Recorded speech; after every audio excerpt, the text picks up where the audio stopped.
Assalamualaikum. Here I'm discussing about the eutrophication.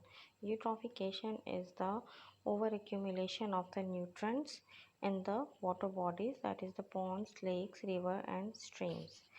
And these nutrients actually enhance the algal growth, and as a result of these excessive algal growth, the different species of the plants and animals of that water body, they tend to die because of the lack of oxygen, and also the unpleasant odor or the smell, unpleasant and toxic chemicals are also produced in the water bodies. Eutrophication, here the diagram show the eutrophication. Now here the two nutrients are more important for the eutrophication, that is the nitrogen and the phosphorus. When these two nutrients introduced in a water body, they increase the productivity of algae, that are the phytoplanktons. Phytoplanktons are the free floating plants, and when these algae they over accumulate, that lead to the they over accumulated growth is called the algal blooms, and these algal blooms they reduce the availability of oxygen to the other organism in the water bodies, including the weeds and other green plants of the water bodies. As you know, in the water body, the algae are the main source of the seaweeds and the other weed. They are the important source of the oxygen to all the living organisms present in the water bodies, including all the animals, fishes, all the insects. And also because of the eutrophication, as the organism, as the animals they die, animals and the other plants they die, their death lead to the decomposition, so the rate of decomposition also increases. The decomposition is caused by the bacteria. As the dead bodies are present more, so the bacteria decompose that dead body. Decomposition also need oxygen, so more oxygen is consumed as a result of decomposition, and so there is no more oxygen available for the fishes and other animals present in the water body, that lead to the they lead to their death because of the suffocation or the unavailability of the oxygen. Here the sources of these nutrients that causes the eutrophication. Here the two type of source of any pollutant, that is the point and non-point. Point where we know the direction of that source, and non-point they are basically diffuse and runoff pollutant that come from different directions.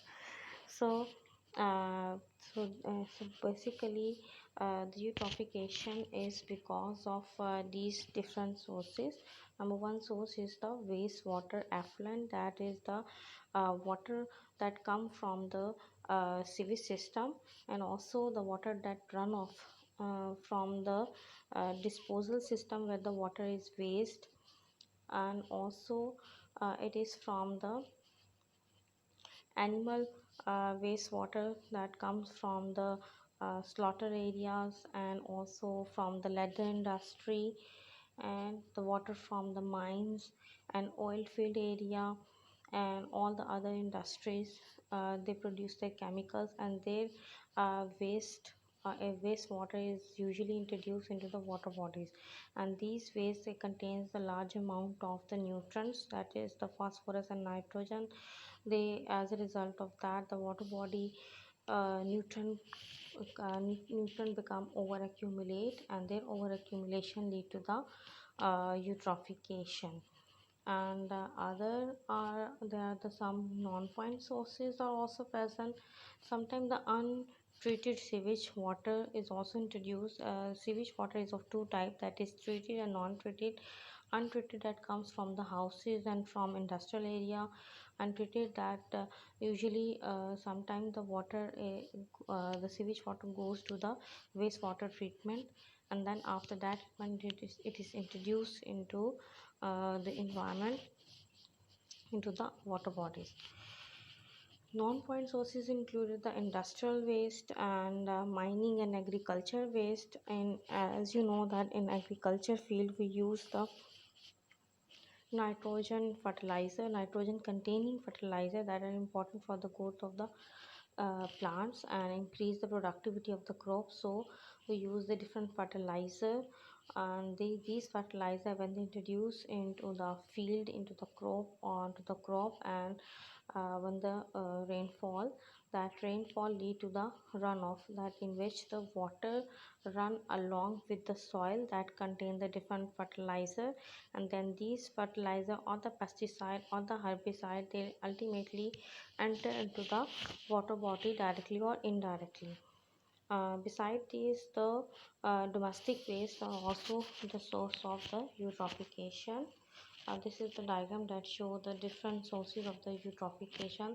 Here the nutrients that come from the different factories, that come from the furnace, and this is a discharge from the wastewater treatment plant and from the houses, from the buildings.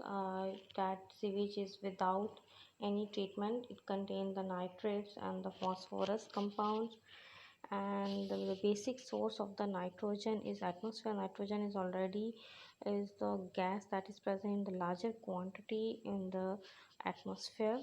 So the nitrogen that directly comes from the atmosphere, and also it discharged from the detergents. As you know that the nitrogen is also present in the different detergents, in all the washing products. It comes naturally runoff nitrogen from the soil, and also from the field, where we introduce the manure, that is the natural fertilizer, that is the dungs of different animals, that is the feces of animals, which are introduced into the soil as a fertilizer. And also it comes from the industries, and all the fertilizer that are produced, and they are either synthetic or natural. They When they are produced, they introduce into the crop for the healthier productivity of the crop. So all of these are the basic source of nitrogen products, that is nitrites and nitrates, and also they have the phosphorus. All of these products, when introduced into the water body, they lead to the overproductivity of the algal blooms, and that overproductivity of the algal bloom is called the eutrophication. Here the consequences, means the result of eutrophication is, number one is the, as a result of eutrophication, there is a dominancy of different algal blooms, especially the cyanobacteria. The dominancy of cyanobacteria, with the reduction of light penetration, and also with the reduction of oxygen also reduced. uh, Number two is the fish mortality. Fish lead to the death. Mostly the fishes die in the eutrophic water body, and aquatic plants also damage, and they also destroy. And number three, too many fish with the predators and reduce the zooplankton. Zooplanktons are the free floating animals. They also reduce in the water body and enhance the algae growth. So in other words, the water body is converted uh, uh, into a sewage system like lake. Actually, eutrophication is a natural process in which a water body uh, slightly converted, and the water body has the three different stages. First stage is called oligotrophic water body, mesotrophic water body, and the eutrophic water body. Oligotrophic, in which a newly formed lake and a newly formed pound or newly introduced lake, which has a little amount of nutrients, with a little algal growth, with the little diversity of the animals. And meso has a moderate quantity of the nutrient, and eutrophication is the water body at its succession stage. After that, the lake or the pond or any that water body will be demolished or destroyed.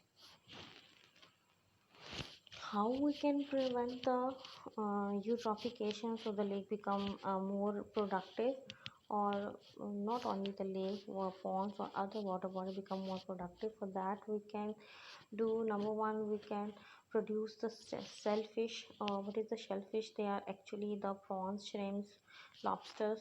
We can grow them in a estuaries. Estuaries are the area where the fresh water and the marine water they combine, and that interzone is called the estuaries. So as a result, we can easily prevent the eutrophication. Next mechanism, we can remove the excessive plants and weeds that grow in a eutrophic water body. And also we can introduce the competitors or insects that eat that plants, and artificially we can introduce the oxygen to that water body. And we can also improve the eutrophication by using different herbicides and algicides that kill that algae, that harmful algae. And in a deeper lake, if the lakes or the ponds or other water bodies, if they are deep, so we can increase their depth, so that the animals present in that water body, they have more chances to develop in a deeper area, and where the oxygen contents are present. And also we can prevent the soil erosion. And soil erosion in which the, as you know that in order to increase the fertility of the soil, we use different fertilizer that contain the nitrogen and the phosphorus. So if we prevent the soil erosion, soil to be eroded, to be lost from the land, and then it will prevent the accumulation of these fertilizer in the water body. And also we can ban or limit the phosphates uses in the household detergents. And all of you know that the phosphates and the sulfates, they and the nitrogen based detergents are, especially the phosphate detergents are usually present in the household. If we prevent or limit their amount to be used in these products, so it will prevent the eutrophication. And we can adopt a suitable wastewater treatment technology, so that the such a treatment which remove the phosphate and the nitrogen from that waste water, so that it prevent the eutrophication. Eutrophication is a natural process, but it can be cultural eutrophication. This is basically a process which is speed up by the overactivity of the human, including the wastewater introduction and use of fertilizers, use of production of the pollution, water pollutions. Okay, good luck.